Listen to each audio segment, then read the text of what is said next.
Benarkah perceraian menjadi satu-satunya jalan keluar ketika perempuan tidak bahagia dalam pernikahan mereka? Berikut penelusuran selengkapnya. Saya jadi berpikir gitu, ternyata menjaga pernikahan itu tidak mudah. Banyak sekali godaan-godaan, apalagi kita di kota besar. Belum genap 1 tahun sejak keputusan cerai diterima Tia dari Pengadilan Jakarta Timur. Aku nggak peduli gitu, maksudnya aku mulai saat itu ya udah gitu. Pernikahan yang belum mencapai usia, anggap ya belum 10 tahun berarti ya, akhirnya memilih untuk bercerai. Apa penyebabnya? Sebenarnya perceraian ini kan bukan saya yang mau, jadi suami yang mengajukan cerai gitu. Kalau dari dia, ya itu saya tidak menghormati dia sebagai suami. Saya tidak melakukan tugas saya sebagai istri. Tapi saya melihat dia sudah mulai memiliki wanita lain. Kandasnya pernikahan yang dibina Tia dengan suaminya selama 8 tahun ternyata hanyalah segelintir kasus perceraian di tanah air yang diajukan oleh pihak pria.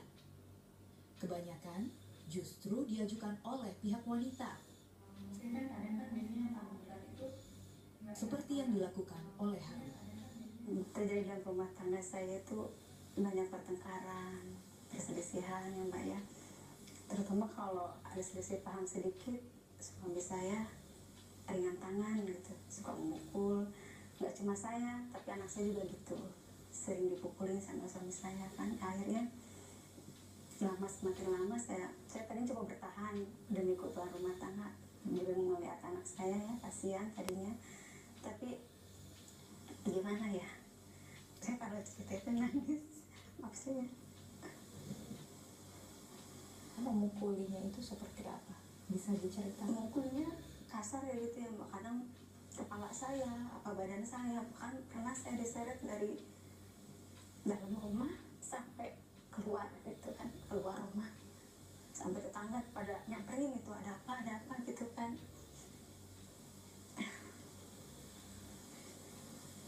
Data Pengadilan Agama menunjukkan kekerasan dalam rumah tangga menjadi salah satu penyebab terbesar terjadinya perceraian di tanah air. Bahkan menjadi penyebab yang mendominasi di kasus tahun 2009.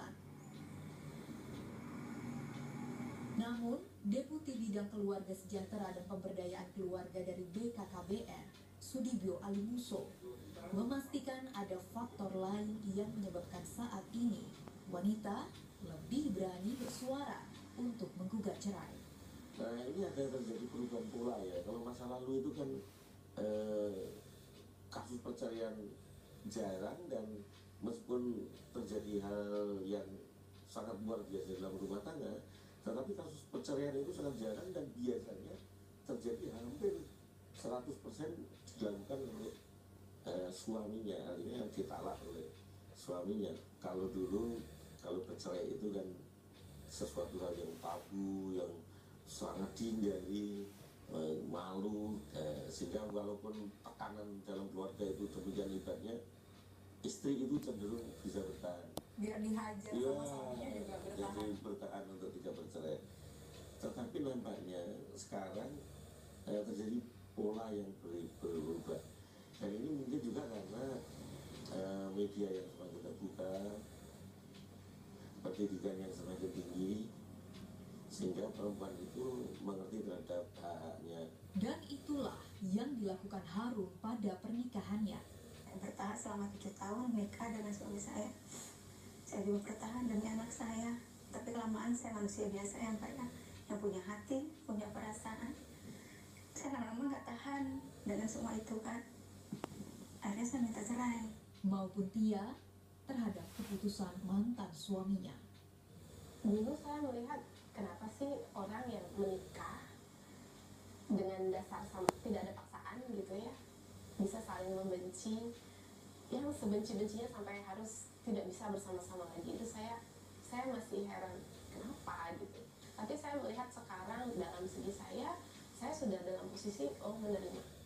Sebenarnya haruskah bisa? Psikolog sekaligus bagian sumber daya manusia Rumah Sakit Pantai Indah Kapuk, Rizal Bahrun, memiliki penjelasan tersendiri Mengapa perceraian di tanah air diajukan lebih banyak oleh kaum wanita? Di abad 20 ke 21 kita sebut sebagai generasi baby boomer. Sebelumnya generasi X, baby boomer, dan yang terakhir tahun 80-an ke 90-an yang lahir 80-90 generasi Y. Generasi baby boomer punya suatu ciri khas kemajuan ekonomi dan tingkat pendidikan. Kesadaran akan hukum meningkat dan seterusnya. Pada waktu itu generasi X kan lebih banyak dipertemukan. Ada yang mempertemukan atau pilihan keluarga dilihat dulu, bagus bebet bobotnya. Karena yang sekarang kan generasi baby boomer dan nanti generasi Y itu ketemunya langsung kan, ya, baik melalui internet, ada kopi daratnya, ketemu dulu dan sebagainya. Nah setelah Anda pilih, ternyata pilihan Anda juga ada kesalahan-kesalahan, Anda cenderung juga akan mengatakan, oh ini nggak pas nih, dan berani menolak. Ada lagi kondisi lain yang mendorong perempuan untuk mengakhiri pernikahan mereka, yakni ketika kebebasan mereka untuk bersuara, 9 April 2014, berkarya, dan menuntut haknya ternyata masih sulit diterima oleh sebagian kaum pria. Sekali lagi jangan diartikan terbalik ya. wanita harus bodoh. Wah, wanita kalau gitu tidak usah pandai dan berdaya, saya kira tidak boleh dibalik seperti itu. Tapi memang ini memberikan warning juga bagi para pria supaya mempunyai perubahan mindset juga, bahwa jangan menggampangkan dalam sebuah perkawinan itu bahwa laki-laki itu bisa mendominir dalam sebuah keluarga. Apakah sebenarnya pria-pria di Indonesia dengan pendidikan yang cukup maju pun masih sulit untuk menerima wanita yang berpendidikan tinggi, yang sadar akan hak-haknya dan masih menyamakan role model suatu keluarga itu harus sama dengan seperti di zaman era tahun 60, 70, 80-an? Saya pikir kedua belah pihak ya, baik pria, baik wanita juga harus sadar itu. Kalau pria masih menganggap gaya lama, saya adalah raja di rumah, saya harus dilayani semua, dan seterusnya, lupakan. Siapkah bapak-bapak malam ya gantiin popok bayinya, bikin susu, jangan takut. Rumahnya di luar DKI, daerah kekuasaan istri ya. Takut memperoleh label itu. Nah, banggalah dengan itu. Jadi harus ada penyangkalan diri. Namanya self denial. Budaya patriarkis yang masih sangat kental pada masyarakat kita.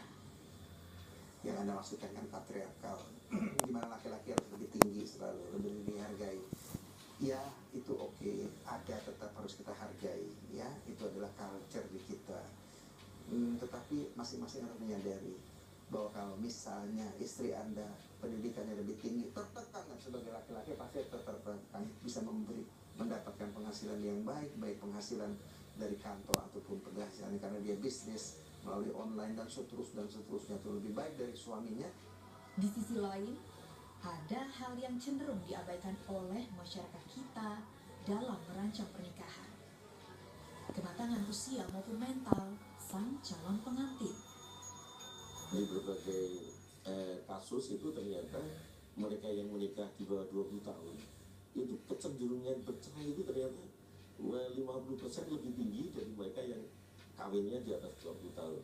Maturity tentunya pada umumnya wanita yang mengalami pendidikan di kota-kota besar, matanya sih umur 25-an. Menikah di usia berapa?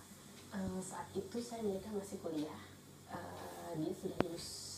Saat itu kami bersekolah di luar negeri di usia yang 22 tahun, 23 tahun, sementara dia sudah 27-28 tahun. Di usia berapa Mbak Rum pertama kali menikah? Usia saya waktu itu 16 tahun ya Mbak waktu saya. Namun dalam pernikahan masa kini, kesadaran akan hak-hak wanita tidak melulu membuat wanita merasa di atas angin. Wanita pun juga sadar dengan tingkat kemajuan ekonomi yang baik, dia punya posisi yang baik, bisa mendapatkan penghasilan yang baik, dia harus sadar.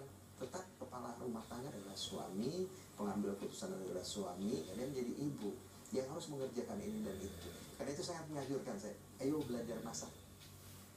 Wah kan sekarang tinggal telepon aja dong, ini antar. Iya, tapi masakan Anda akan sangat berbeda. Apalagi Anda punya anak. Lalu, apakah perceraian menjadi